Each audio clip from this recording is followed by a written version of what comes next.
After beating the Steelers on Thursday night, I think we can all confidently say Kevin Stefanski's job is safe. There was some chatter going into Thursday night that a loss at home against the Steelers, and especially if it was like a blowout loss, might be just a tipping point for Jimmy Haslam after a lack of effort, it looked like, against the Saints and against the Chargers, where he felt like Stefanski isn't calling plays anymore, and he doesn't really seem to have a good control of this locker room.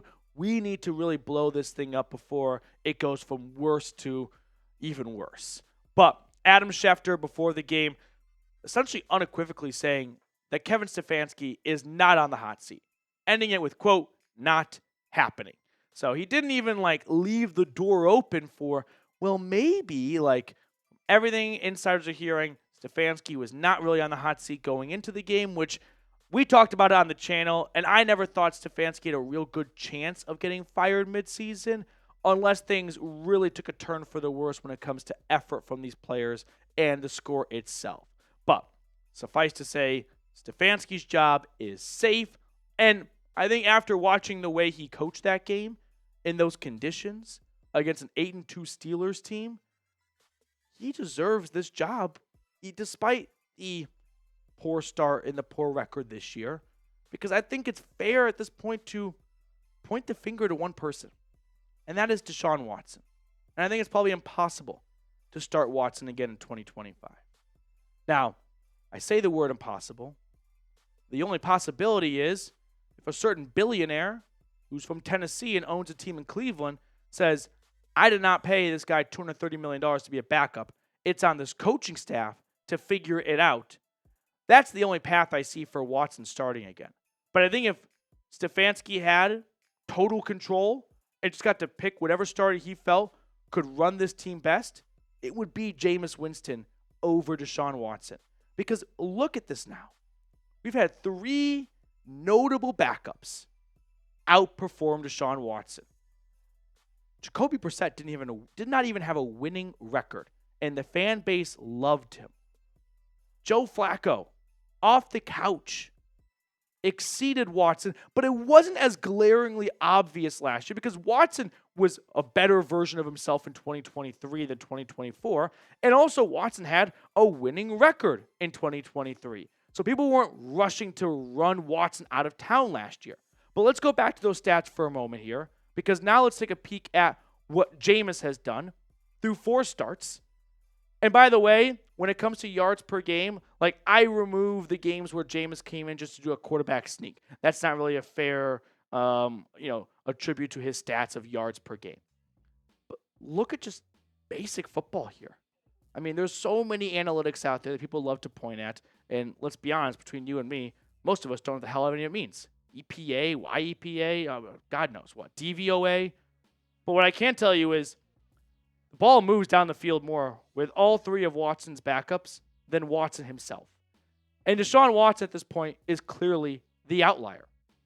The first 7 weeks of the year, I was pretty adamant, I think it's a good word to describe, that replacing Watson would not be a major change to this offense because the offensive line was so bad. And the offensive line was bad. And there was no running game. And they got Nick Chubb back, but the running game still isn't all that great. But the offensive line's gotten healthy. It's gotten better too.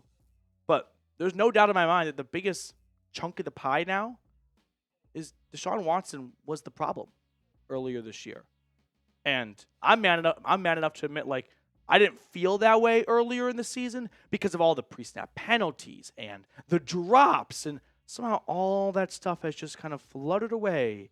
And now it's becoming more and more front and center stage to us that this offense just was not running as efficiently under Watson as it is under all 3 of his backups, Brissett, Flacco, and Jameis. So I don't see a way how the Browns can possibly bring back Deshaun Watson when all 3 of his backups were immensely more popular and better. I mean, strike 1, I wouldn't say it was a strike to let Brissett leave, but people like Jacoby Brissett. It was definitely a strike to let Joe Flacco leave. But you can't not fool this fan base, but pull the rug out beneath them for a third time when the backup has outshined the starter, and he is just a more popular, lovable quarterback. And the quarterback position is more than just a guy who throws the football. It's the face of the franchise. It's the number one jersey seller. I don't see how the Browns can go back to Watson. Unless, the whole Jimmy Haslam, I paid him all this money, and I'm not going to let that guy sit on the bench thing pops up. Which, it's got more than a 1% chance of happening. It's actually got a decent chance of happening. So, my prediction, by the way, for the future for the Browns at quarterback, on the roster, Deshaun Watson, Jameis Winston, and a rookie. And I don't believe that rookie is a first or second round draft pick. I think it's somewhere between round 3 and round 4. Screen record this and then bring it back to me in April, and we'll see how well or poorly it ages. But who do you think should be the starter to open up 2025? Jameis Winston or Deshaun Watson? I know right now vibes are high for Jameis because of just the gutsy performance of a guy who's from Alabama, went to Florida State, went to the Bucs, went to the Saints, first time playing in the snow, and he looked like he was from Calgary out there. And led this team to a victory at home against an 8-2 Steelers team. So, right now, Winston's stock could not be higher. But we can't let our emotions dictate what the Browns are going to do in March. That's a long ways from now. And there's a lot of football left. But if Winston keeps playing at the level he's playing right now, it would be criminal to not bring him back to be the starter. So next up on the show, I do want to talk about which rookie the Browns could target in the NFL draft, because it's becoming more and more clear and obvious that this team cannot just run it back with Deshaun Watson once he gets healthy after a third straight season of the backup in the offense playing better than Watson with the starters. But first, I do want to show some love to our friends over at Mando. Mando is a whole body deodorant safe to use anywhere on your body. I walk to work most days, and it's about a 30-minute walk, and in the Texas heat, that can cause me to work up quite a sweat. But when I use Mando, I come into the office pit stain free and not smelling like a used gym towel.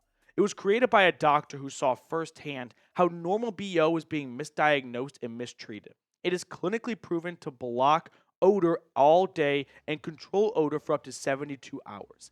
Mando is offering new customers $5 off their starter pack at shopmando.com with promo code CHAT.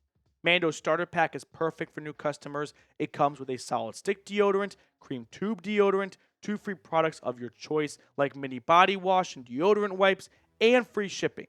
Luckily, I've got a discount code to help you guys get hooked up on my favorite smelling whole body deodorant on the market. New customers get $5 off a starter pack with our exclusive code CHAT. That equates to over 40% off your starter pack when you use code CHAT at shopmando.com. That's shopmando.com. I put all that information in the comments and description of today's video. So let's discuss what quarterbacks the Browns could be targeting in the upcoming NFL draft, because Andrew Berry's press conference from earlier this month did not sound like a GM who is completely in bed with bringing Watson back to be the unquestioned starter. I'll say it. Ideally, the Browns avoid a quarterback in round 1. One, I'm not crazy about this quarterback class. There are two round 1 guys, in my opinion. That's Cam Ward and Shedeur Sanders. I don't have a first-round grade on any other one of those guys out there.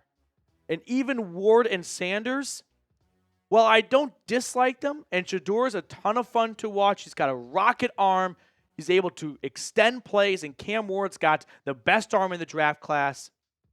I think it says a lot when the NFL draft gurus and experts out there can be somewhat reluctant to put them 1 overall, 2 overall, when there are some really desperate QB-needy teams out there. So, personally, if I were pulling the strings, I would go best player available in round 1. And then, maybe in round 3, with one of your 2 third-round picks, how about Drew Aller from Penn State? I feel like he could be a good fit with Kevin Stefanski. I mean, Take Brissett, Flacco, and Winston, for example. All quarterbacks do a great job of working under center, working play action, working over the middle of the field. And this seems like something that the Ohio native could be a good fit in Cleveland. And you got 2 third-round picks. So if it doesn't work out, you didn't just bypass round 3 altogether. You've got some extra money. Why not put it on black, red, right? Why not put it on black 31? And if it hits, awesome. If not, it's okay. You didn't suffer a major setback in the draft. If you go with the quarterback in round 1 and it misses, you suffered a major setback in the draft. And I don't think the Browns should look at this quarterback class as worthy of a first-round pick, given their situation and just given the overall quarterback class altogether. So ideally, I would not pursue a quarterback in round 1. I would go best player available, which we'll talk about more in just a second here. But if you are not subscribed to the channel yet, I've got a couple of reasons for you to do so. We round up the latest news and rumors for you guys. We're talking draft content when that season comes around, free agency in the offseason, weekly watch parties, and we're so close to reaching our big goal of 40,000 subscribers. So make sure you go ahead and click that sub button down below. Now, speaking of best player available, ESPN's Matt Miller recently put out a new full first-round mock draft, and for the Cleveland Browns, he had them selecting Travis Hunter, the wide receiver corner. Now, this was before Thursday night, so the Browns had the number 2 overall pick. Now they moved all the way up to the number 7 overall pick. So it's going to be fluid. Don't get attached to the pick assignment right now. It's going to change week to week. But let's just talk about maybe the possibility of what if the Browns just want to go get a best player and focus on the quarterback maybe the next year and go get a bridge quarterback like bringing back Jameis Winston. Travis Hunter, I don't think needs much of an introduction. If you watch even a fraction of college football, you know how incredible he is. He's a two-way player who is Colorado's best receiver and best corner all at once. I mean, look at his receiving numbers this year. 911 yards, 9 touchdowns, 74 grabs. And that's just his offensive numbers. How about his defensive numbers? 30 tackles, 5 pass breakups, 3 interceptions. And the 30 tackles, I think, really speaks loudly because it's not a very big number. And you know why? Because no one throws his way. And when they do, you look at the pass breakups and the interceptions as a result. So I'm a big proponent for the Browns going best player available. While this win was fun on Thursday night, I don't think we look at that win and forget about the previous 8 losses. And this Browns roster still has a lot of work to get done, and it needs some youthful injection on it. It's been run primarily by veterans as of late and not a whole lot of draft contributions. Go get a guy who can play all over the field for you, like Travis Hunter, if he's available when you're on the clock. We'll see how the draft order shakes out. He may get picked 5-6 spots before Cleveland. But I would not reach on a quarterback just for the sake of taking a quarterback if you got a Travis Hunter, an offensive lineman, an edge rusher, higher up on your big board than a quarterback. So what position should the Browns target first? Let me know in the comment section below. Their biggest need in a weird way is quarterback, but I also don't think they should use a first-round pick on a quarterback. I wouldn't mind seeing them go get an edge rusher, pairing Myles Garrett with someone, because they are once again likely searching for a new pass rusher opposite of 95. Or a wide receiver, maybe Travis Hunter, or a corner, or offensive lineman. Let me know in the comment section below. Before we get on out of here, I do want to say thank you to everyone who hangs out with us during our watch parties. It is awesome to see the same names and faces every single week. So if you are a frequent flyer for our Browns watch parties, big shout out to you guys for going above and beyond to always hang out and watch game day with us. If you have not joined a Cleveland Browns watch party before, I really recommend you do so. Put the game on your TV. You can put us on your phone or your tablet, and it's an awesome viewing experience and a great way to take in a Browns football game.